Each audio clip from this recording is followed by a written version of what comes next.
heard this lecture. This is perhaps my most seminal lecture. And what I mean in the sense of that is this is a lecture that is my dissertation. It was my dissertative defense. My graduate degree, two of my graduate degrees are in Jungian psychotherapy and Jungian psychology, depth psychology. And so I have a master's degree and a Ph.D. in that. So that's my clinical orientation, or at least my very first clinical orientation. So as it would go, when I was getting my dissertation, I was really interested in EEG, and that was unique to me within my clinical program. And so what a better thing to do than to blend psychodynamics and EEG. And so the lecture that follows, that you're going to spend a little bit of time with me on today, is how we see psyche in EEG, how we actually see the unconscious, the collective unconscious, the personal unconscious, active imagination, the ego, all these things in EEG. And so it's a good lecture, I think. It's interesting. It's ever evolving and changing. This is also a chapter in a book that's coming out on 50 years of neurofeedback. And so I'm going to jump right in with this. So EEG and psychology are like star-crossed lovers. EEG has been largely in the domain of neurology. Neurologists are the ones that have used EEG as an assessment tool to gather information on individuals regarding their abnormalities, whatever is remarkable in their data. If they have isolated epileptiform content or seizures or infarcts or what have you. But EEG hasn't been used widely yet as a tool to understand what's happening psychically, in terms of somebody's psychological profiling, in terms of their mood, in terms of their behavior and their emotional state. And so these two fields coming together is something, again, like star-crossed lovers. Once upon a time, the neurologist, and maybe even still today, would thumb their nose at the psychological theories, and the psychologist would similarly sort of look sidelong at the neurologist. As a matter of fact, when I was doing this work, I was taking a class on, I want to say it was on dreams. Oh, it was on the numinous. It was on the numinous. And numinous is a term in Jungian psychology that means this sort of metaphysical synchronistic experience where you have a knowing. Every one of you who's listening here has had a numinous experience. So I was taking a class on the numinous, and my professor at the time, an Englishman, a little old Englishman, said, "Who has had an experience of the numinous that they want to share with the class?" And I raised my hand, and he rolled his eyes and he said, "Please tell me it's not about EEG." And it was. And so it was sort of like getting a splash of cold water in the face about how receptive psychologists might be to EEG. So you listening to this very well might be a misfit in this field. And so what is it that blends EEG and psychology? What conjoins the two? It's psychophysiology, right? And if you are working in the field of neurofeedback, in the field of neurotherapy, you are a psychophysiologist.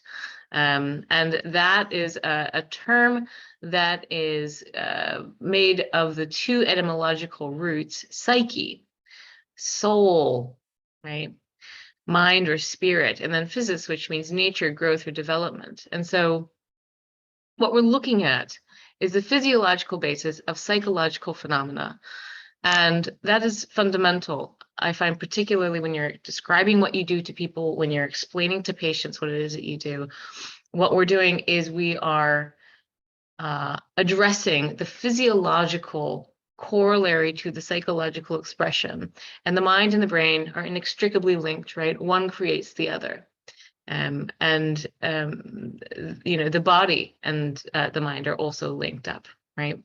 And so what we're trying to do is study the interrelatedness of third-person, objective, empirical, body-brain goings-on and first-person, subjective, humanistic mind-soul. Again, it's the holy grail. I can't think of anything better to do with time. And so, how can we see psychopathology in physiology?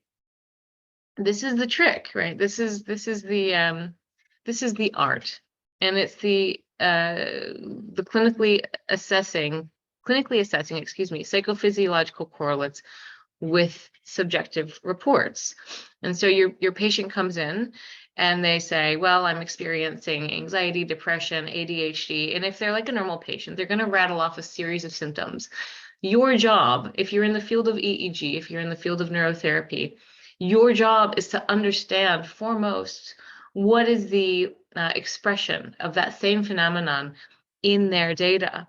And what you'll come to find is that there are many different flavors for similar seeming phenomena. That is to say, there's not just one ADHD. There's 8 actually that I've cataloged, and then there's some imposters as well. Right. And so an EEG-based psychophysiological theory needs a justification for relating to logically incommensurate types of data like EEG and behavior.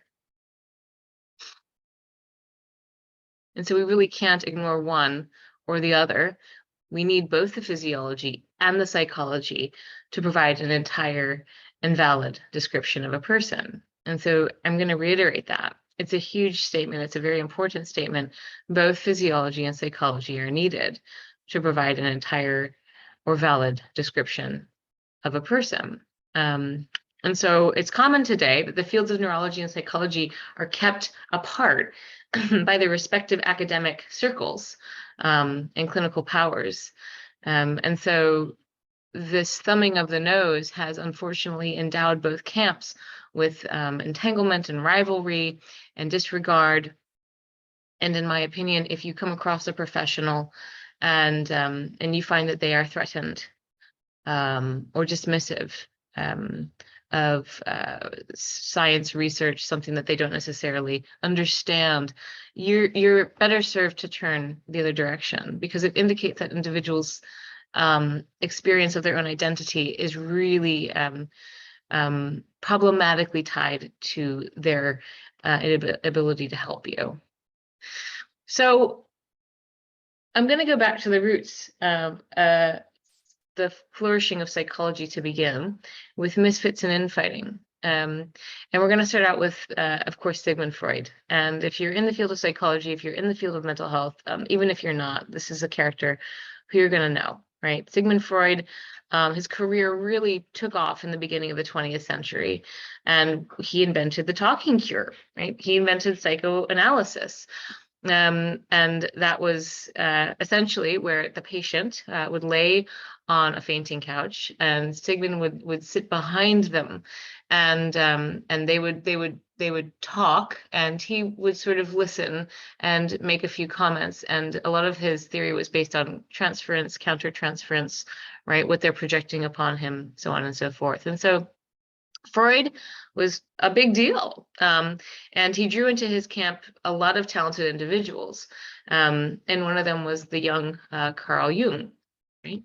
And they were instantly inseparable. Famously, these guys had a 13-hour conversation when they first sat down with the other, and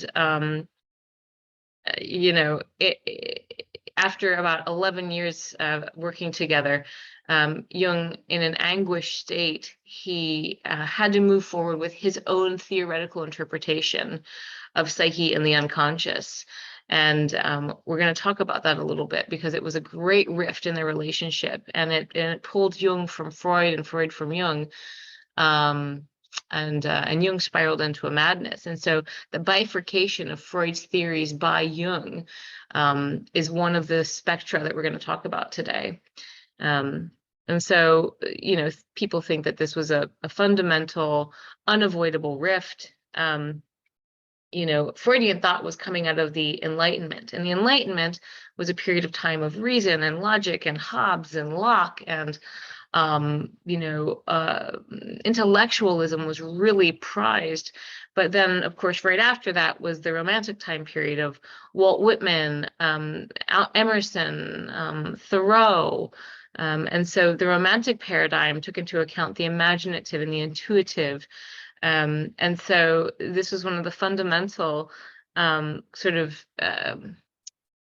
blocks or impasses between Freud and Jung, that they really were sort of taking off in different streams.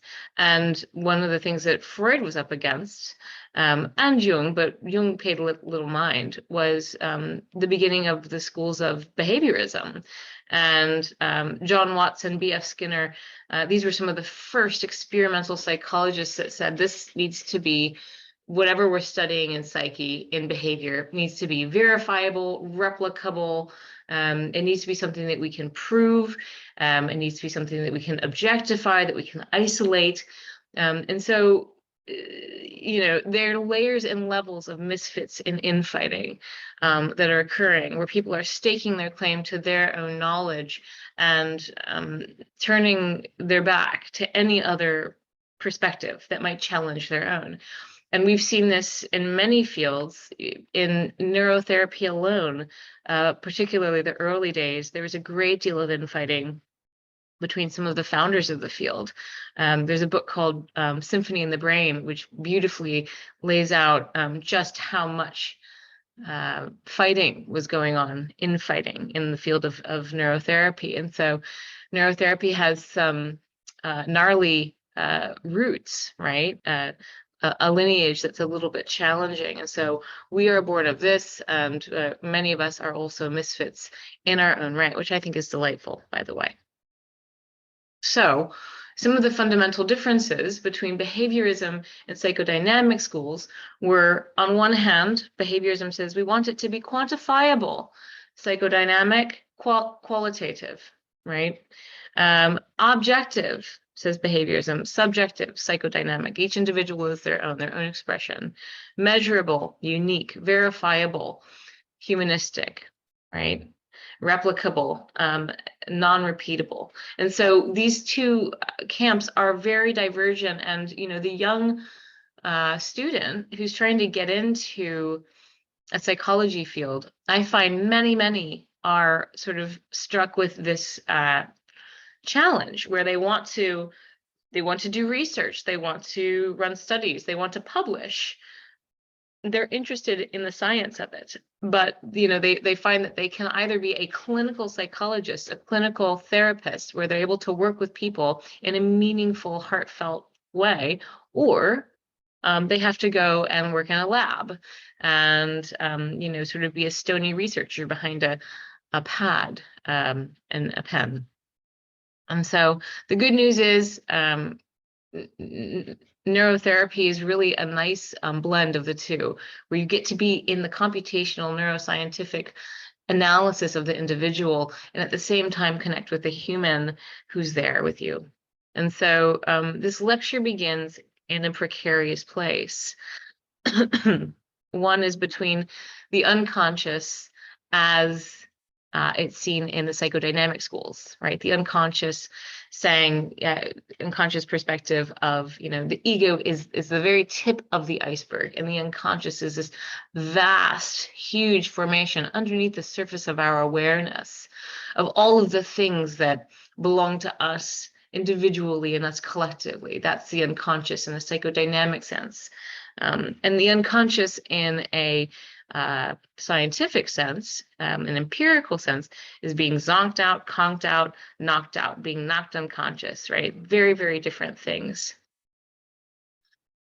There's, the recording of somebody's EEG, the cerebral action potentials of, the time that they have this electric cap on their head. And then there's real life experiences and traumas, and to quantify that is to belittle humanity almost, right? And so those two things seem very incommensurate, and yet here we are at this crevasse.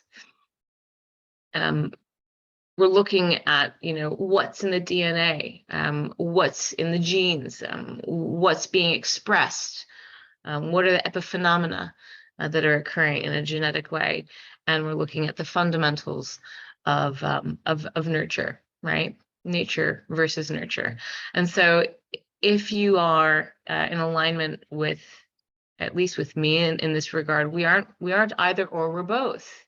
We're both, and we get to celebrate both, and we get to understand both how we are measurable, quantifiable, verifiable, biological phenoms, miraculous expressions of biology and organicity.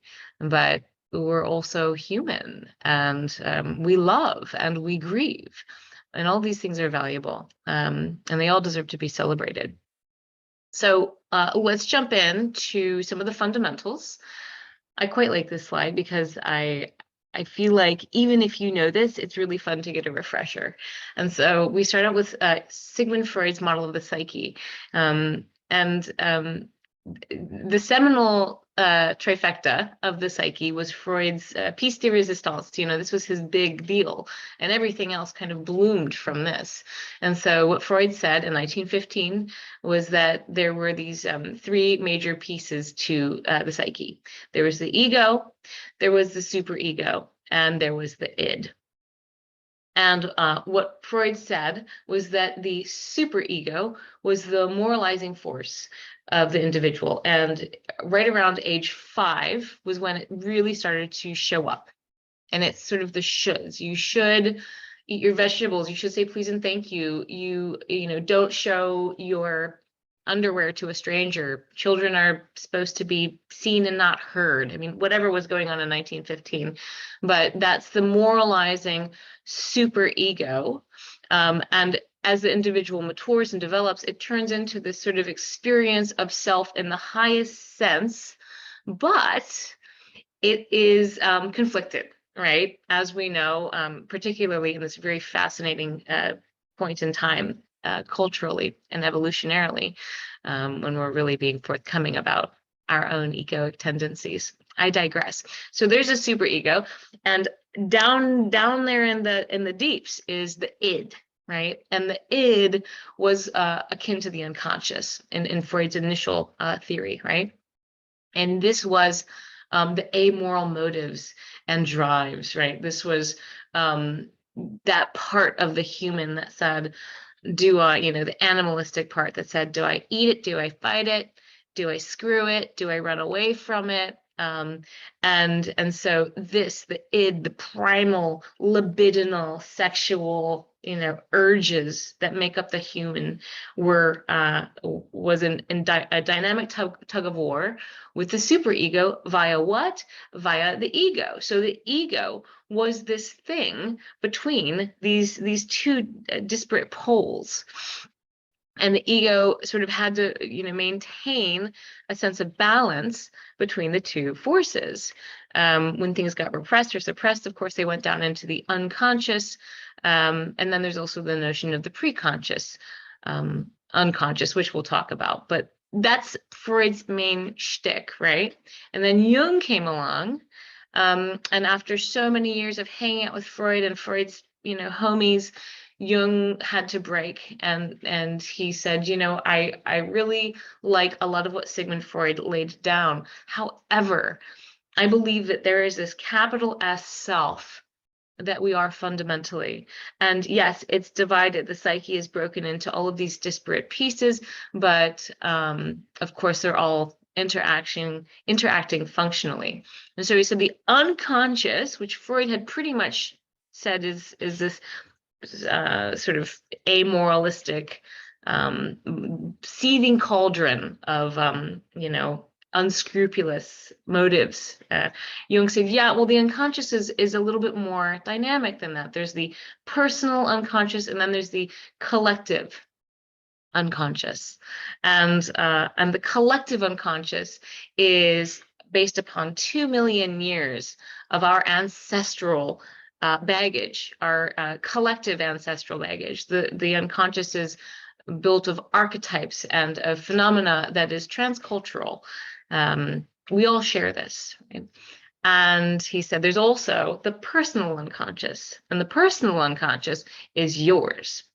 It's your own trials and tribulations and traumas and tears and abuses and fears and things that you have repressed and suppressed beneath your own threshold, right, of ego. And that's unique to the individual. And so he subdivided the unconscious. And as you can see here in this diagram, there's other elements. There's the shadow, the animus, and the anima. All of these are really interesting theories of Jung's. I'm happy to get into any of them, but for the time being, let's talk about this major piece. So Jung also recognized the ego, right? And then, he didn't talk much about the superego. He talked about individuation. And individuation being a process through which one actually metabolizes those unconscious contents to become the higher level self. Right? And so we're going to take a sharp right turn here. I'm laying out a foundation, but this is what we're going to pair with EEG and quantitative EEG.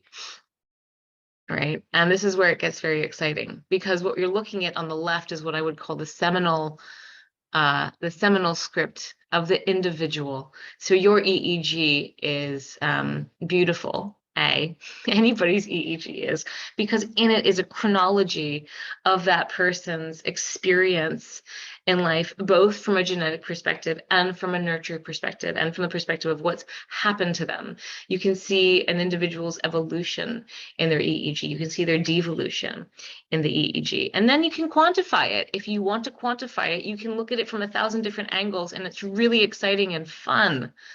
But fundamentally, what you need to know is going to be in that raw data. And so how do these two things connect? Well, we're going there, but before we do, let's get our hands on the basics. And there's a QA there that I didn't intend for it to be there, but deal with it. The basics, healthy EEG. The reason that I lay this slide out here is because I don't want individuals to confuse this psychodynamic theory with all there is about EEG. EEG is robust, exciting, never-ending in terms of how much information we can glean from it. And so I'm going to offer today a metaphysical interpretation of EEG, but it can't be confused with, very first and foremost, the empirical, the scientific, the neurologically grounded bits that are the EEG. So let's get that out of the way so that you know the fundamentals. And you may or may not already know this, but delta. Delta, we see it in deep dreamless sleep, NREM3 in healthy adults. And we also see it in early neurodevelopment. We see it in utero, we see it in infancy. Delta hangs out until about age 5. That's the fundamentals.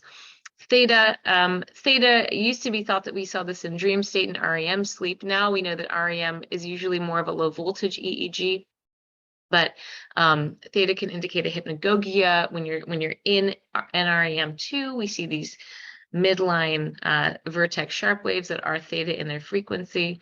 Theta is responsible for neurodevelopment, synthesization of neuronal proteins and neurochemicals and neurotransmitters. So we don't expect to see too much theta in the healthy adults awake EEG, but you do see more of it in the child's EEG. Alpha, being in the zone, being in the flow, being present, being here and now. Alpha is a disengagement, an internal orientation. We expect to see it when you close your eyes. Beta is active, conscious, cognitive processing. Beta is really thinking, planning, sequencing tasks, so on and so forth. And then gamma is the aha, bursts of novelty and awareness that indicate I've just come across something that I need to keep in mind, right? So that's the fundamentals of healthy EEG. Pathological EEG, again, I'm giving you a really fast explanation of pathological EEG, but these are some of the basics, not to be confused again with this deeper theory that I'm about to present. So pathological EEG, when we see delta, it can indicate severe head injury, dementias, developmental issues, white matter anomalies. Of course, we see this in spectrum-based disorders. We see this in different forms of cognitive decline, learning disabilities, mental handicap, so on and so forth. Theta, you see theta in a lot of different things, and theta is going to indicate something's going on with the gray matter, unless, of course, it's limbic in origin and rhythmic. Theta is for ADD, ADHD, one of the predominant profiles. There's many other profiles as well. We see theta in memory decline, ischemic stuff, which are little tiny pockets of gray matter damage. We see theta in brain fog. Alpha, when it's deviant, we can see it in depression. A frontal alpha expression is one of the more common depressive profiles. Sometimes you see it in different PTSD or trauma markers. Alpha at the anterior cingulate can also indicate an obsessive compulsive disorder. So where alpha is showing up in the EEG can indicate a disengagement. And then beta and high beta, stress, right? Worry, fear, neuroses. However, beta can also represent a whole host of other things: benzodiazepine toxicity, inflammation, so on and so forth. And then gamma, when gamma is pathological, it's often persistent, and it can indicate a demyelination. We see it in movement disorders, particularly if it's over the sensory motor cortex. I've seen it in psychosis, and I've seen it in enlightenment, and there's a thin veil between those two. All right, so that's the disclaimer. Here we go. This is the theory, in essence. EEG in depth, the psychodynamics of EEG, or how to see psyche in EEG.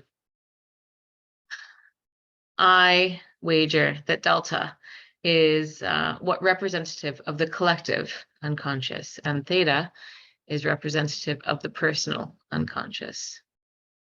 Alpha is active imagination, meditation, internally oriented states, the bridge. And beta is active ego states, states of identification and of knowing thyself within the environment. And gamma is the process of individuation. So none of these are bad. None of them are bad. Every one of these states is legit and meaningful and valuable. And so I'm going to break it down now, and we're going to look at every one of these frequency bins from the perspective of neurology, neuroanatomy, neurodevelopment, and Jungian theory, so that we can draw the corollaries between the two. So starting out with delta. Delta is one of the first frequencies that we make, right? The primitive part of the brain oscillates in the delta range. And so the initial wiring of the brain is responsible for the long connections. The long connections are the long fibrous white matter tracts that build the resting state networks of the brain. And the longer the tract, the lower the pitch. And so it's delta that's going to run on these long fibrous white matter tracts. We see delta in the brain when the axons are not myelinated, and myelin is the oligodendrocyte glial cell that creates that sort of fatty tissue that allows for the conduction of action potentials across the axonal membranes. And so the first phase of wiring is the establishment of these long neural connections, and neurons grab onto glia, like I've just mentioned, like guide wire, to build these tracks. It's an odyssey. It's miraculous. And so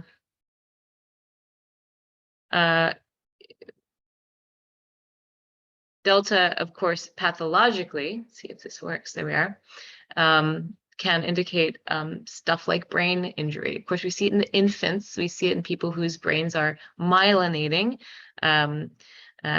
We see it in deep dreamless sleep, but then we also see it in cases where the brain has been deprived of oxygen. This is an anoxic accident, and I've moved us to an average montage. And if you look up and down, you can see we have quite a lot of delta content. Moving it to a Laplacian montage, which is comparing each electrode to a weighted average, what we can see is some of the slow content becomes even more focal. And of course, that's the hurrah of the Laplacian, is it really allows us to dial in. And so you can see here that T5, the channel of T5 prime, is showing a delta waveform, indicating this is the most impacted site in this individual's brain who is deprived of oxygen. This is a teenager. Okay. And so the unconscious pairs with delta, right? And Freud's unconscious, he said the content of the unconscious is analogous to instincts in animals, right? This is the nucleus of the unconscious, and he called the unconscious a seething, bubbling cauldron of amoralistic drives. It's littered with defenses. And he thought that the ego was another type of unconscious, and that's sort of confusing things, but that's how it goes. And so he thought that the most reprehensible pieces of the ego were pushed beneath the surface of the ego, so pushed into the unconscious via repression and suppression. He thought that the unconscious was a primal drive, and that this was akin to an aboriginal experience, right? Or a more prehistoric experience. Okay. Jung's unconscious, however, was a little bit more beautiful, honestly. And he said that the totality of all psychic phenomena that lack the quality of conscious is the unconscious, right? And this is his collective unconscious. He considered it subliminal, inherited, a priori, born of archetypes, and the instincts and the archetypes together, he said, was that which forms the collective unconscious. Collective, right, because they're universal and of regular occurrence. And so he, similar to Freud, said, yes, there's instinct, there's intuition. Some of this is genetically and ancestrally transferred down from your tribe, And so what is the resting state networks? What are the resting state networks of the brain? These are the fundamental initial wirings that make us one like the other. If my default mode network is not positioned correctly, if the high density network nodes that birth these long fiber to white matter tracks aren't tied together correctly, I'm probably not going to survive, right? And so interesting that we all have these in common. These transcend culture, they transcend time. We have all evolved from this. And what is delta responsible for? The first brain, the reptilian brain. So what we're seeing fundamentally in the reptilian brain is the sensory motor system, the spinal cord, all the unconscious phenomena, right? Temperature regulation, reproductive drive, sleep regulation, appetite. And so I have an onion here because I'm referencing MacLean's triune brain theory. And MacLean's triune brain theory is just a fundamental in neuroscience, and it says this. There's three parts to the brain. There's the reptilian, the limbic, and the neocortex, or the first, second, and third brain. And it is the reptilian brain, the brainstem and the cerebellum, that allow for us to think about now, right? So this ties in beautifully with delta and being sort of the fundamental, instinctual, intuitive, drive-oriented basis of humanity. And it's developed by the first trimester. So how do we tie these things together? There's going to be delta that you can't explain. There's going to be delta that you can explain, right?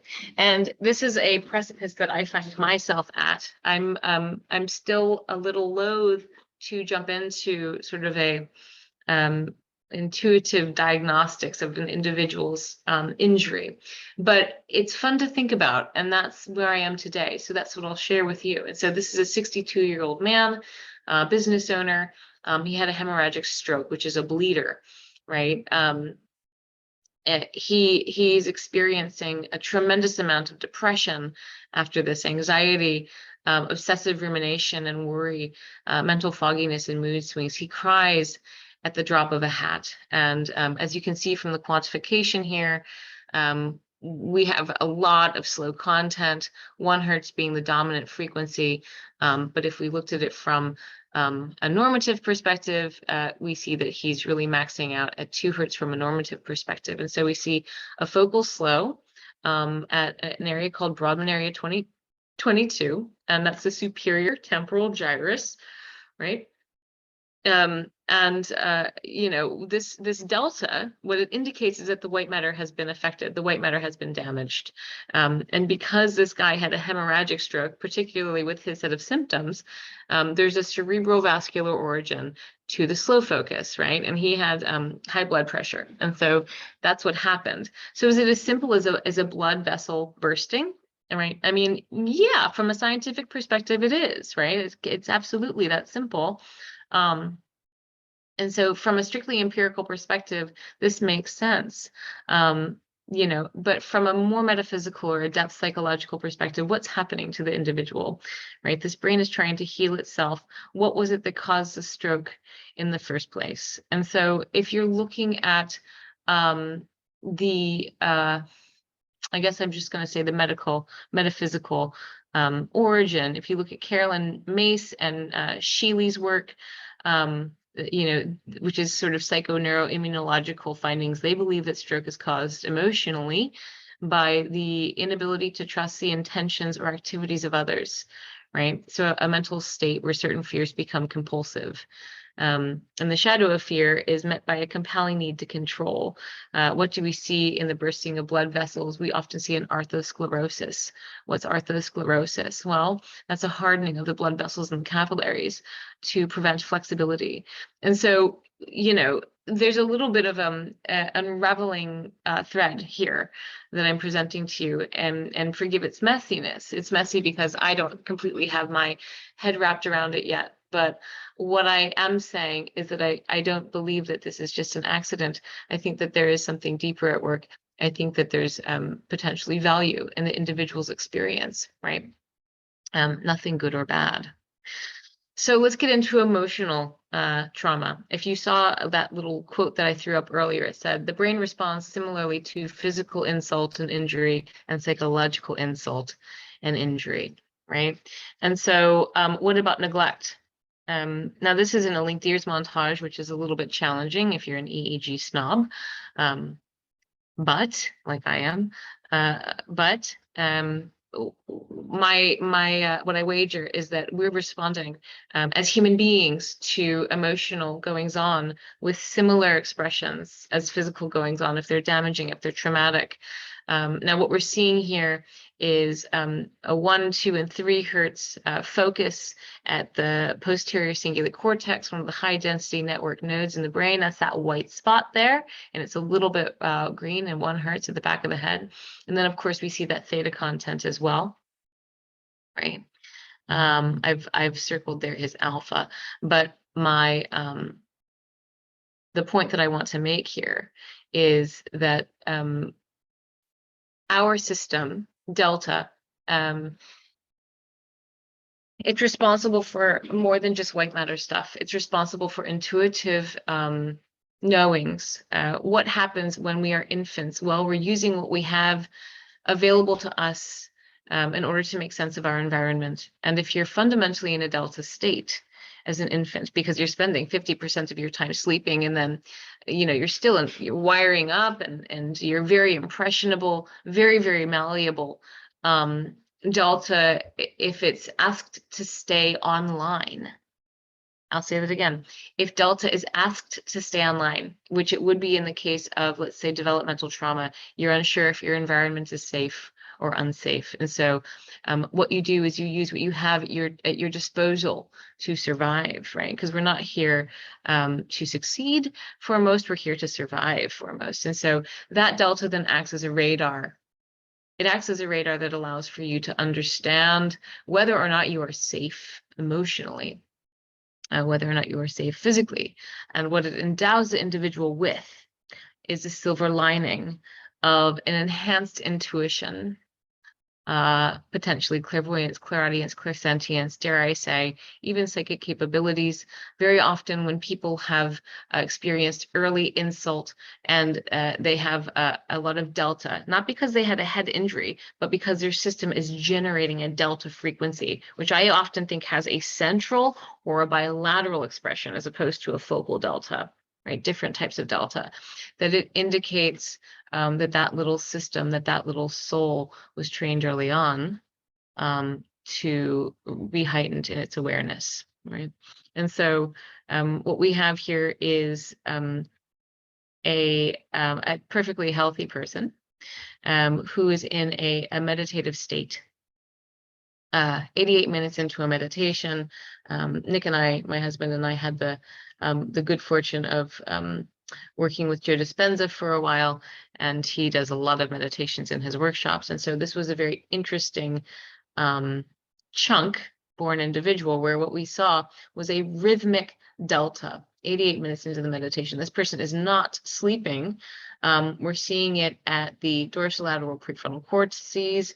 We're seeing it at the occiput and the parietal lobes. What does it mean? Does it mean? What is delta? I would wager that delta is that which is the collective unconscious. These higher level downloads or uploads, however you'd like to think of it, a transmission can occur in delta that is more resonant with the collective, dare I say, right? And so it's not just head injury, it's not just neurogenesis. I do believe that delta holds the keys to some of the mysteries of the universe. And in the Tibetan Book of the Dead, there's all these different bardos, right? And there's 3 bardos of life, 3 bardos of death. And one of the things it said is the deep dreamless sleep, NREM3, during which we naturally produce delta. It's akin in the living to what's called the luminous bardo of Dharmata in the dead. And the luminous bardo of Dharmata is the stage after you've died where you lose your body, you lose your mind, you lose your identity, and you moved into the lap of the primordial mother. And if you have done your spiritual work according to this book, you land in her lap and you look her in the eye, and she sees you and she receives you. And if you haven't, then you land in her lap, but you're facing outward, and so you fly back out into the universe looking for her again. And so there are siddhis and yogis that practice meditation while in deep sleep and having an awareness when in deep dreamless sleep. So let's move on to theta. Now, what's interesting about theta is theta and dreams don't pair beautifully. Rarely are we making just a bunch of theta. We're usually making theta mixed with delta, NREM3, and the bottom stages of NREM2, we see theta and delta mixed. When you're falling asleep, you have theta content at the vertex, and when you're falling asleep, we have images that move through the brain, right? That indicate this, the inner gestalt. You'll know this if you're ever on the phone when you're falling asleep and you start to say things that are sort of nonsensical. It's because these little images, these flashes, these little bits of data start to move through your brain, and that is the inner mind's eye. And so theta is tied into the personal unconscious.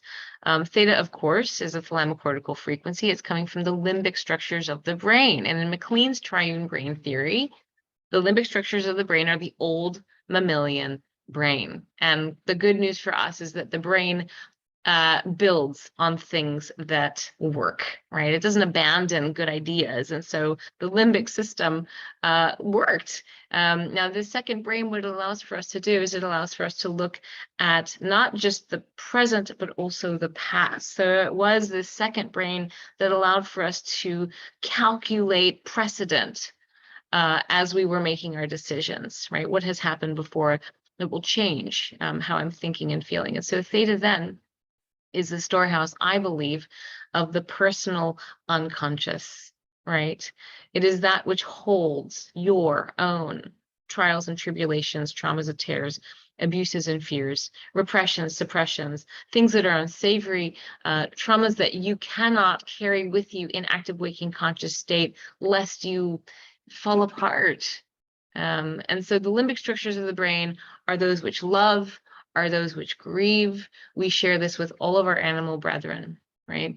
And it is this part of the brain that is responsible for some of the fundamentals of dream state, I would argue, right? And dreams are, of course, that which allow for us to metabolize in sleep state. Those things via signs and symbols, those events, we can metabolize those goings on experiences via signs and symbols that we can't metabolize in conscious waking state, right? And so here's a little cycle that says, here's all the times in which we are dreaming, right? And again, we don't make usually just a rhythmic theta. Rapid eye movement state is actually a low voltage state for most, but I digress. And so Jung said, to my mind, there is no doubt that all the activities ordinarily taking place in consciousness can also proceed in the unconscious. There are numerous examples of an intellectual problem unsolved in the waking state being solved in a dream. And so, interestingly, there was a study that was done. This is by, I think, Molesby in the 1970s. I've tried to duplicate this and I've failed actually with my baby. But hedonic theta is something that we see at about 6 months of age. And so you're looking at the baby not breastfeeding, during breastfeeding, and after breastfeeding, 0 months, 3 months, and 6 months. And what we see is that right around 6 months, there's this rhythmic frequency that starts to move through during breastfeeding. Now, I would wager that that's probably not theta, that's probably alpha, just based upon its sinusoidal morphology, but I digress. And so we have the inner gestalt. It's thought that at this point, the baby is experiencing its world through the mind's eye. And what I have there is a monkey from Harry Harlow's experiments around whether or not the baby needed mother or the nutrients of mother. What was the baby attached to? And the hypothesis that they were trying to prove or disprove was that babies love their mothers because their mothers make milk. And what they found was, oh no, babies love their mothers because their mothers provide comfort and safety. So both Freud and Jung made distinctions between various kinds of the unconscious, although Freud distinguished the repression of conscious desires and the repression of unconscious desires, from what he's calling the preconscious unconscious. And so the preconscious unconscious is not something that we experience. Rather, the preconscious unconscious is all of that content which is there available, but not necessarily repressed or suppressed. And so pre-verbal experiences, before we have language, before we have declarative memory, what we have is the preconscious unconscious. So arguably, my infant son isn't going to remember this phase of his life because there's no declarative memory system. There's no semantic memory system. It's built of extra verbal and infraverbal elements of communication. That is the paralinguistics, the emotional content of speech. And this is housed in, of course, the right hippocampus. The right hippocampus is the memory store that we are dependent upon in the first 2 years of life. And then when we start to vocalize and we start to make words, we shift over into the left hippocampus. And that's, of course, why the left auditory cortex is the primary auditory cortex. So there is this other layer of unconscious that isn't just like really nasty bad stuff, but just like things that you have there that you don't remember. Right now, could you tell me, what happened Christmas, when you were 5 years old? Probably not. Maybe some of you, but so this is a pranayama exercise, and this is a diffuse rhythmic theta during that pranayama. Pranayama is one of the 8 limbs of yoga. It's a breath meditation or a breathing exercise. And so what we're seeing here in the red, of course, you'll focus on C4. And if you count, what we have is a 6 hertz rhythmic theta content bursting, right? Well, or transient, at least we can say, is a transient theta. What is that? What does that indicate? Right? When we source it, when we get into computational neuroanalysis and we get into independent components analysis, and we try to understand what's happening, what is that pattern? This is actually pretty stinking exciting, this slide here, because what we're seeing on the right is a component that's showing a high degree of organization, right? And that high degree of organization is tied into some of the fundamental nature laws of fractals. Oh my goodness. And the name of it is absolutely slipping me. It's not solfeggios. It's not the golden mean. It will come to me. But anyway, regardless, what we're seeing is a highly, highly organized state. It's thought that the brain can't produce this level of organization. And this is a very unique individual meditating, again, during a workshop. And so what does that mean about theta? I would argue that theta is the thing that allows for us, I'll go back, that allows for us to heal is what I'll just put out there simply. So like I've said, theta is the storehouse of all these repressions and suppressions, but it's also the place where we are plastic, where we are malleable, where we are impressionable. When we allow ourselves to go into a theta state, and in this case, it's happening during a pranayama exercise, what you are allowing for is access to the content that is beneath the surface of your consciousness. And it's not all amoral and reprehensible. It can be quite beautiful. We can repress well springs of creativity. It's just that which isn't seen, in the active conscious waking state. And it usually has an expressed corollary. However, when we are abused, exposed to trauma, particularly at a young age, what I believe we do, just like with Delta, is we use the tools that we have at our disposal at the time to survive. And so theta in the young individual is responsible for what?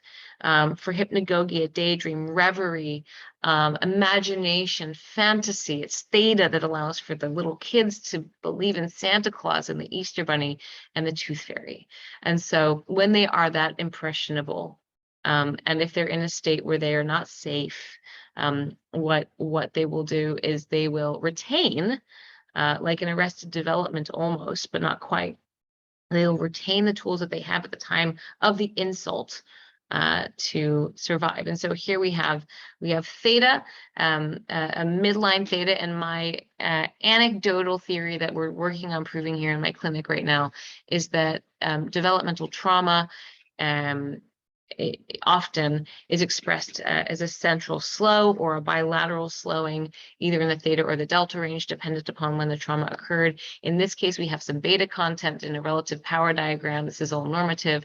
That beta content is the egoic expression, the energetic manifestation on the outside of the individual's original wound, which we're seeing in the theta. And that would then be a central nervous system over-arousal. That beta would indicate a stress, potentially a treatment-resistant depression, inability to sleep, right, as is the central beta spindle. And we're seeing the origin of it there. If we classify it further, what we're seeing here is that this resides at the midline structures of the brain, probably the dorsal anterior, yes, the dorsal anterior cingulate cortex, which has to do with how I think about how I feel, right? And the spectral array of this is showing that we have sort of a theta delta peak rhythm paired with a beta peak rhythm. So there's a story to be told about what's happening to the individual. And then what happens consequentially, this is another case, I have a number of cases where molestation shows up like this. What happens consequentially for the individual to the individual, right? And what I've seen in individuals who are exposed to trauma at a young age as children is that theta and access to theta, if they've done their own work, can often give individuals capabilities to heal. And I'm going to explain that here in a moment with a case. Okay. So this is an individual who had vascular dementia, microbleeds in the brain. He had a narcissistic mother who never truly loved him. And, you know, can we correlate the two? Do you think that developmental trauma caused dementia? That we might be missing some pieces, but is it involved? Sure, I would say so. And so after so much work, we really moved his brain in the right direction. Again, this is a normative database, a normative looking at the individual from the perspective of comparing him to other people his own age. But after, when he stopped coming, what we saw was that he backslid. He wasn't willing to look at the psychological origin of what was going on. He did all the neuro, but he wouldn't do any of the psychotherapeutic work. Right. And so, again, we're starting to weave together in a more psychoneuroimmunological fashion the mind-body connection. You know, I'm continuing to put forth this idea that the mind and the brain and the mind and the body are inextricably linked. And that there's not just is there a linkage, but there's also meaning and value and purpose, right, behind some of these less savory experiences. Not to say that they're warranted or anything like that. Okay. So let's talk about the cusp of alpha and theta. And I call this the dawn or the dusk of EEG. It's really a magical space. It's a bridge between the realms of the conscious and the unconscious states. And you may or may not know this famous story. This is Thomas Alva Edison. And what Edison would do when he was stumped on a problem, brilliant, right? He would lean back in his chair with two ball bearings, one in each hand, and beneath his hands were pie tins, upside down pie tins, right? And so he would fall asleep. He would drift off into sleep when he was stumped on a problem. And as he fell asleep, his hands would release those ball bearings and they would clash on the pie tins beneath him and he would awaken. And very often he would have the solution to the problem that was gnawing at him, right? He would allow himself to slip into a state of unconscious, you know, a personal unconscious. And alpha was the bridge that would allow for that descent. Albert Einstein, similarly famously, when looking at a rainbow one day, he came up with, imagining what it would be like to ride on it, is when he came up with his theory of relativity, right? And Mozart, you know, is talking about a hypnagogic state here when he says, when I am completely myself, entirely alone and of good cheer, say traveling in a carriage or walking after a good meal, or during the night when I cannot sleep, it is on such occasions that my ideas flow best and most abundantly. Whence and how they come, I know not. I cannot force them. All this fires my soul, and provided I am not disturbed, my subject enlarges itself, becoming methodized and defined. And the whole, though it be long, stands almost complete and finished in my mind, so I can survey it like a fine picture or a beautiful statue at a glance. Nor do I hear it in my imagination the parts successively, but I hear them, as it were, all at once. What a delight this is! I cannot tell. All this inventing, this producing takes place in a lively dream, right? And so even Billy Joel talks about how he's come up with a lot of his hits while on the toilet or in the shower, right? So I guess the moral of that story is, use all of your time productively, because there might be little bits of magic when you're sitting on the loo. But no, for real, there's something to this theta alpha cusp.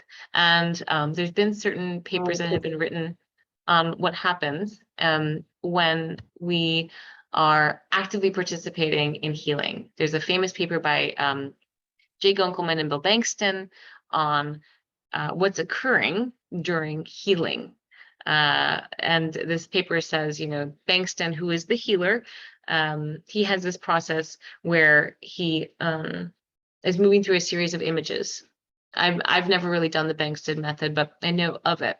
And so in Bankston methodology, they run through a series of images and then they transmit healing energy to the individual in front of them, right? The images are positive images. And so in this particular study, there was the healer and the healee. They both had an EEG cap. They were put in different rooms.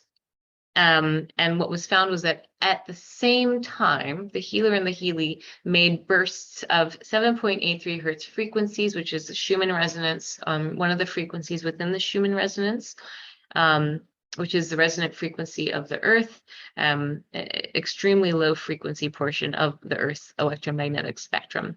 And so they produced the Schumann resonance as well as a cross-frequency coupling of 15.66 hertz. Now that's interesting. That's a case study. Here's another one. This is a woman who has worked on me, and what happened in my experiences with her was I found she was able to put me in a trance every time she worked on me. And I don't consider myself a very impressionable individual, I don't think that I fall into trance easily. So after it happened once, I thought, well, that was weird, and then it happened again, and then it happened a third time. And it always happened at the same time. She would massage me and then she'd turn me on my back, so I'm facing upward, and she'd place her hands beneath my skull, and I would drop into a trance. And so I said, we have to figure out what's happening. So what we did is we got a baseline on her. Her name is Erica, and we saw she naturally had a 9 hertz alpha peak frequency. But then when she did her work, so we capped her, I laid on the table, we had an amplifier. It was portable. What we found was that she moved into a 7.83 hertz state. She moved into a Schumann resonance state when she was doing her healing. Right? Super exciting. That is to say, there's something to that cusp, and that cusp is involved in part with alpha, right? The alpha theta cusp has to do with theta and alpha is what? It's the bridge, right? Alpha is that which allows for the integration of unconscious materials like theta and delta into active conscious waking state. So alpha was given its name by Hans Berger, and Hans Berger was the first guy to get into EEG in any sort of real sense, and he named alpha alpha because it was the first brainwave that he recognized, right? When an individual closed their eyes, they made alpha. And so alpha is an 8 to 12 hertz rhythm. It's responsible for an internally oriented state, and you know this with each packet of data that you're taking in, you're making an alpha wavelet. So the faster your alpha, the faster your upload and download speed. Very fast alpha is like being a supercomputer. The first biofeedback experiment was done using alpha. This little guy named Joe Camilla, who's no longer with us, had a subject. This is a very famous study, so if you don't know this one, listen. He had a series of subjects come through, and he wanted them to predict when they were making alpha. Every time he rang a bell, he would say, tell me if you are an alpha or not. I happen to have a bell here. So, the subject would be sitting there and they'd hear, and they'd say, yes, if they were an alpha. No, if they weren't an alpha. And so there was one particular subject who by the end of I think it was 4 sessions, maybe 5, he was really, really good at knowing whether or not he was an alpha. And he got 199 out of 200 answers correct at that point, at that one particular final experiment. And the only reason he got one of them wrong was because he thought he was being sort of like bamboozled by the experiment. And so he intentionally gave the wrong answer. If you think about it, the wrong answer was probably that he was an alpha, because if he's thinking about that, he wouldn't have been an alpha, he'd have been in beta. So because of that guy, this is like the birth of biofeedback and neurofeedback. Alpha's been tied into lots and lots and lots of things. Again, it can be depression, it can be OCD. We see it in different forms of ADHD, but we also see it in meditation. And so this is the normal, healthy alpha. You close your eyes, you make alpha. I consider alpha the vanilla of meditation. And so this meta-analysis of 50 or 60 years of EEG and meditation says this. When we see people meditating, they will show one profile, increased alpha amplitudes and coherence, right? This is seen in TM people. Decreased alpha frequencies, so the slowing of alpha. Increased alpha and theta amplitudes. It's going to be a little bit more of a hypnagogic meditative state. Increased gamma amplitude, that's the aha, right? That's going to be the eureka. And then increased gamma synchrony. And so this is an individual showing alpha theta in their meditation. And this is another individual. Again, forgive the linked years montage. This is a 70-year-old doctor. And so this is not his normal eyes closed EEG. This is him in meditation. And what we can see is what I'm going to call a thalpha, because there's slow alpha here, but there's also some theta content. Alpha peak frequency, as I said a moment ago, is your upload or your download speed, your shutter speed, how quickly you can take in and give out data. But alpha can slow, and alpha can slow into the theta range. And so in this case, we have a slowed alpha, not theta, but a slowed alpha. So what does all this mean? What is all this about? Well, I'm bringing forth this idea of alpha in a psychodynamic perspective to highlight its role as the bridge. So I'll say this one more time because it's really fun and, in my opinion, kind of fundamental to our understanding of alpha. Let me tell you what this slide is about. Anna Wise was a woman who studied under a guy named Maxwell Cade in England in the, I'm going to say the 70s and the 80s. And Maxwell Cade was a man who spent his life studying gurus and sages and enlightened individuals. And he found what he thought was, the awakened mind. Now, this is a very provocative theory, and I've actually explored it. I did one of their trainings 1,000 years ago, and I was, a little disappointed because it's pretty elementary. They hook electrodes up to the occiput, and you might get this pattern for a moment, but of course everything is so dynamic, right? So that aside, there's some very worthwhile trappings in this theory, and this theory is it says this: the awakened mind has just so much delta and just so much theta, right, to allow for acting the access of unconscious states, and then alpha is the bridge that allows, again, for what? For the integration, the individuation, the transmission of the unconscious material into active conscious waking state, into ego state, into beta. And so thank God for alpha, because without it, we would not be able to metabolize or digest any of those repressions, suppressions, any of that content, any of that material in our unconscious. Right?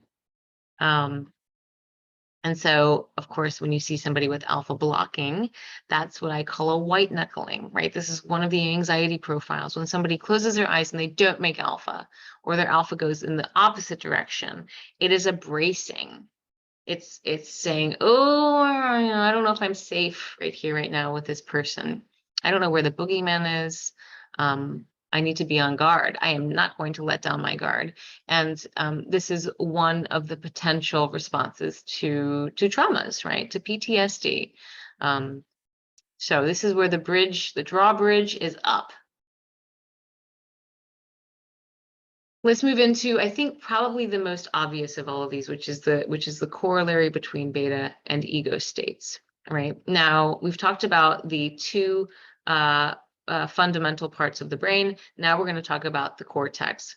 And the cortex, it's Latin for bark, like the bark of a tree, right? And the cortical area of the brain is massive.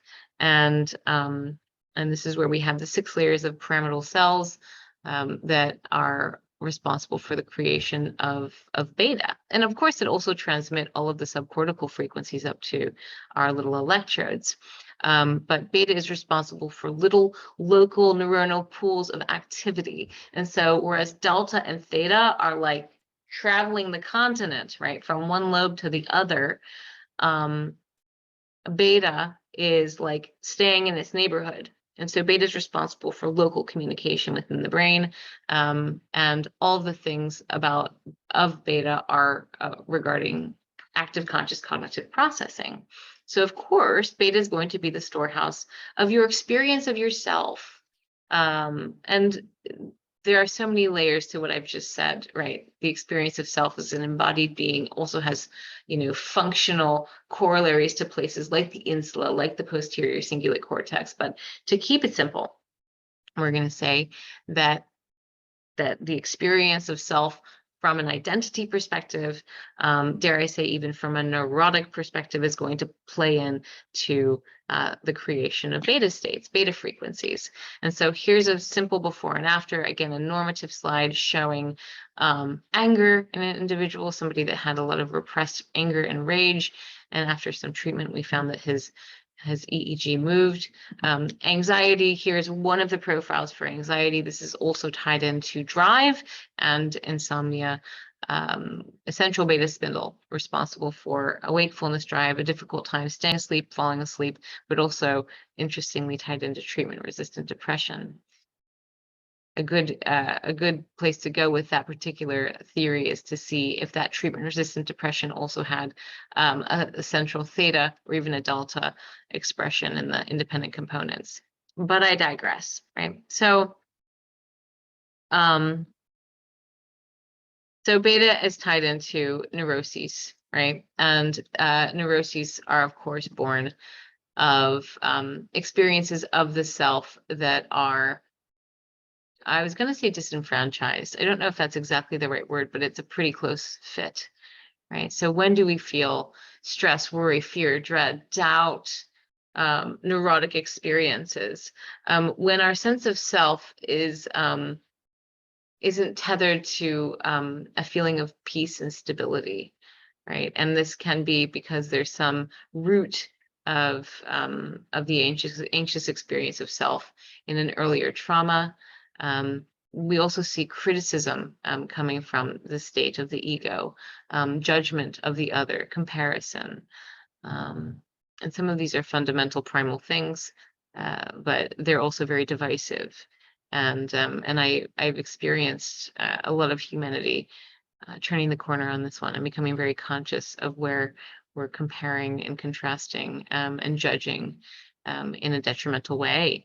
And when that's happening, of course, and you're doing that to the other, you can't do that to the other if you don't have that experience within yourself of you.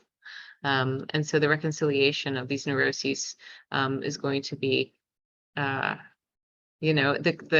healing of what I call the glitch in the system. All right. And so the cortex is the part of the brain that allows us to think into the future, right? The present is the reptilian brain, past and present is the limbic structures, future, present, and past is the cortex. So the cortex allows us to what?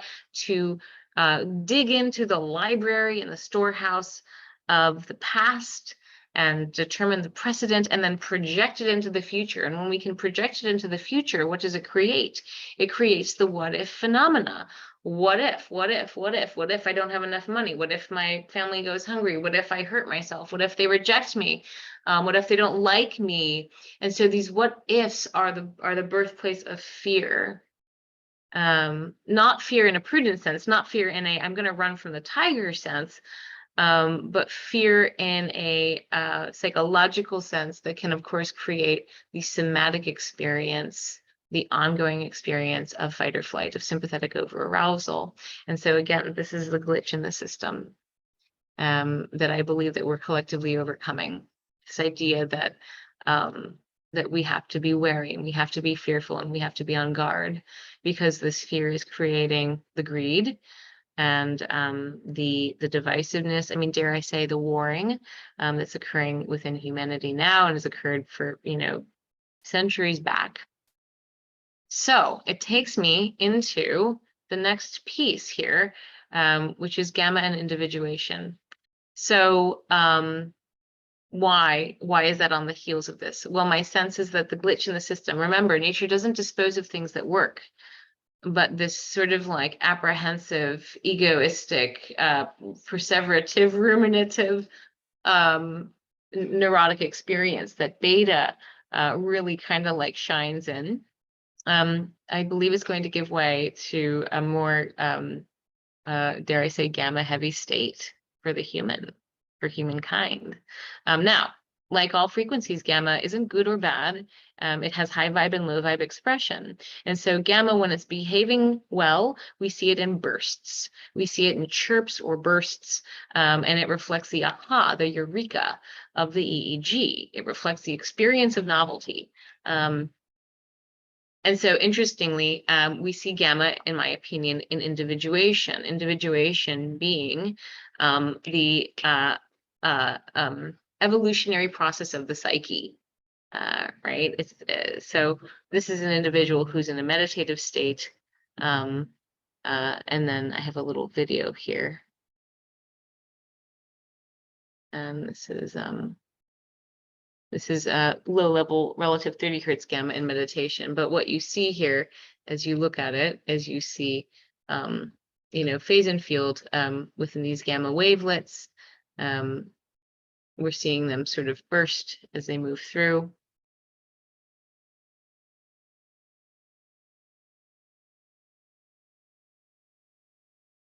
And so, you know, there's actually, I have quite a lot of different examples of gamma in meditation, but we also see gamma in psychosis. We see gamma when people are not moored, they're not tied to reality. You also see gamma in demyelination disorders. Often it's persistent, right? And so to stay rooted in all of this is absolutely fundamental. This is a diffuse theta and gamma. So now we're getting into a blend, right? And what we're seeing is the slower carrier wave of theta, and then faster gamma content. Now this is a little mixed with EMG, so it's not ideal. But if you look at some of the smoother bumps, you can certainly see that there is indeed gamma content in the data, but you have to kind of look past the hashy stuff. So, gamma is the most easily confused with muscle content. You need to check for field and phase when you're looking at gamma. You need to make sure that it's real. Very often gamma is going to spindle, it's going to wax and wane. I think one of the biggest pitfalls that we risk in our field, in the field of EEG, is misunderstanding something for real when it's actually fake. So do your due diligence. But in this case, we have high amplitude frequencies, a peak that's arriving at 46 hertz for this individual frontally, right? And this is actually a man who is channeling a group of spirits. He's a pretty well-known individual actually in this field. And while he was channeling this group of spirits, he was showing high amplitude frontal gamma content. Now, what does this mean? Right? If theta allows for somebody to heal, delta allows for an intuition, a clairvoyance, clairaudience, clairsentience. Alpha is a bridge, allowing for the integration of one's own materials into active conscious waking state for the evolutionary process that is the expression of gamma. What is gamma? Gamma is the higher experience, the higher expression, one of them at least, of being a human incarnate, right? And so what we have here is a power coupling analysis of a handful of different couplings, very unique, particularly in resting state, especially in resting state. And this is the same individual, profound psychic capabilities, who is channeling at the time of this recording, right? And so are we all moving to more intuitive, more loving states? I'd like to think so. And so I'm going to end with kind of a prelude to a lecture I give on aperiodic noise. And it is this. We are complex adaptive systems, right? What that means is that we are the total expression of many groups of disparate yet similar goings on that are the phenomena of the brain. And so the brain lives by the rules of nonlinear dynamics, also known as chaos theory. There is macro behavior that is birthed by smaller component parts and smaller patterns. This is the most complex noise in the known universe. And so that macro behavior then enslaves its constituents, which are those more micro parts, those more micro phenomena. But the micro phenomena give rise to the macro behavior. So it's a complex system creating itself. It doesn't degrade, although it should. We're a highly entropic system. How we're walking around, breathing, thinking is a miracle. And it's because we are constantly creating self-emergent properties. And that is what gamma is, right? Gamma is a self-emergent property. It doesn't have a source, right? Unlike beta, unlike delta, unlike the other frequencies, gamma arrives as if by magic, like a rainbow in the sky. And it arrives when the conditions are just right. And what we're doing as we evolve is we are creating the connectome that is you, the blueprint in your brain that is unique to you. Granted, you have some of the basic building blocks that we all have. The resting state networks are similar across all of us. But as you evolve, as you experience, as you're subject to your own traumas, to your own experiences, to your own environment, your brain is going to adapt and change perfectly based upon your environment, right? And it will reweight, it will reconnect, it will rewire, it will regenerate to form the connectome that is you. That is the expression of you, and that is going to create the body that you live in and your experience of the world. And so I personally think that's really quite meaningful, powerful, and divine. And so that's the sort of a postscript, I guess, of the theory of EEG in depth, which is, one more time, that delta represents the collective unconscious, theta, the personal unconscious, alpha, active imagination or meditation, the bridge, beta, ego, and gamma, the process of individuation. So thank you for your time. I really appreciate it. With that, I'm going to adjourn my lecture. And if you are hanging around, I'm open to any thoughts that you might have at the moment. Minimize this.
So I am hoping I'm on Zoom.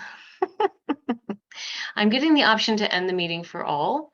but I'm actually not seeing anybody. Let me hit, okay, there we go. Oh, thank God. Oh, I just freaked out for a second. So let me stop my share. Oh, that was terrifying. I have to tell you the experience that I just had. It's like, it was like I didn't have any Zoom, and I was like, I've just spoken for an hour and a half to myself. I was like, that sucks. And I was like, it was really good too. Oh my God, funny. Okay, thanks for hanging out. Anybody have any thoughts? I'm just relieved that it recorded, to be honest. Hey, Glenn. Hey, first of all, that was absolutely wonderful. Thank you so much for doing this. Really. Aw, thanks for listening. Thanks for listening. But do you have thoughts about, you mentioned Anna Wise's model or Max Cade's model, I guess, Yeah. about some of the other states that they talk about there, beyond the concept of bridge. They talk about, there's a couple of different levels of consciousness that they talk about. Do you have thoughts about that and whether it's worth training those states? Oh, I love it. Yeah. So, I mean, I have to say that Anna Wise was like the early influence, right, for this lecture. Like, I kind of consider this her legacy, this lecture. So what she said, right, was like, and she was beautiful in her work. She was masterful. I wish I had met her. She would correlate colors with the different states, and she would really use EEG intuitively and do some neurofeedback with like visualization. And I think there's a lot of value in her work still. There's a woman named Judith Pennington that was doing awakened mind trainings. They're just a little, the theory is beautiful, but the work is a little bit elementary, is what I found when I did it like a long time ago. Anna said you can't really train the delta states, right, because people are falling asleep. So I don't know. I just like the theory. Do you have thoughts on it? Well, I've done some training with Judith Pennington, who is lovely, and Yeah. I've done it at the Monroe Institute, where they hook you up to EEG while they're doing audio entrainment, and it's just a great, wonderful process. I think yes, I think they're training up. It's how do you find the balance between training up initially alpha to bring you into the state, and then on the border of alpha theta, while training up gamma and letting you stay there deeply enough to be able to get the information without falling asleep. That's the big challenge for Right. Yeah. for most of us mortals that are trying to get better at that. Right. Yeah. But thank you. It was just great. I appreciate that. Thanks for hanging out. Yeah. Any other thoughts, questions, concerns? Hi, Tiff. I just want to say you're so freaking smart. Oh, hi, Zoe. Hi, you cutie. Oh, Hi, sweetie. it's so good to see you. So good to see your head. What's that? So good to see your face. Oh, you too. Do animals make much gamma? Hi, Donna. Do animals make gamma? Good question. Oh, I know. I was thinking about animals' brainwaves in this. I was like, "Ooh, I don't know the answer to that. I don't know, Donna. I don't know. Let's find out. Probably. When you say some of those things, like the story about the tribe of herd of elephants that somehow knew that the man who had rescued them had died and traveled for days to get to his home to honor him. You just have to wonder if God isn't the big gamma. Right. I love it. Well, it's something that, we all have, and humans like sort of have like driven over it with all of that beta. Will we be able to watch this again? I really feel like I need to watch it again and digest some of the. Yeah. I'll have Tio put it out on the listserv. Absolutely. Thank you. I appreciate that. Thank you. Thanks for hanging out. Thanks. Hey, Tiff. Yeah. It's nice to see you. It's been a while. Nice to see you. Thank you. I just wanted to add, so one of my researcher friends at the NIH, he and I had been talking kind of in depth about some of the work with people, kiddos, but even adults with autism, and actually doing the stimulation while they're sleeping. and that their brains seem to absorb that and heal Love better. it. Yeah. So what I would recommend is that if you are doing that, if that moves forward, work with silent protocols, and because you can't feel them, they're impalpable. And so, you know, we're using 4,000 hertz as a baseline. You could choose your baseline, but as long as it's very fast, and then you can create a binaural.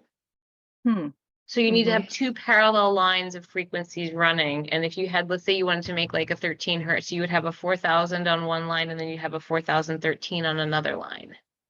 Okay. And then they won't feel it when they're sleeping.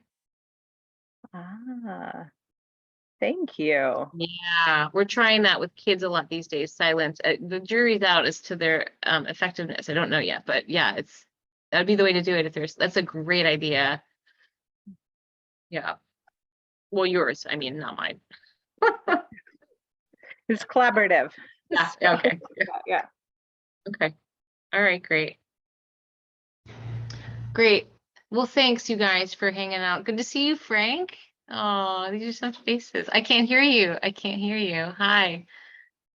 And Matt. Oh, I love you people. It's been so long since I've seen you. Hi. That's so nice. Hi, can you hear me now? And Yeah. hi there. Hi, Francis. Hi. Yeah, hi. Aw. What time is it? What? What time is it where you guys are? It's in the afternoon, 6 o'clock, about 6 Okay. o'clock. 5:30. Yeah. So it's a decent time for us to listen. Yeah. Good to see you. Good to Yeah, see see you. you. good to see you yes. again. Thank you Yeah. for this. It was very nice. Oh, thanks for that. Yeah, that's kind of you. All right. Mwah. We'll have to hear it once more, but Yeah. we'll do that. Okay. All right. Well, we'll make it available. Just how blessed are we all to have each other? Just nice to see you guys. And Yeah. Thank Yeah. you. yeah, thank you. Yeah. Thank Okay. you. All right. With that, let's sign off. We'll see you guys later. Take care. Bye. Okay. Thanks, Tiff. Bye. Bye. Bye.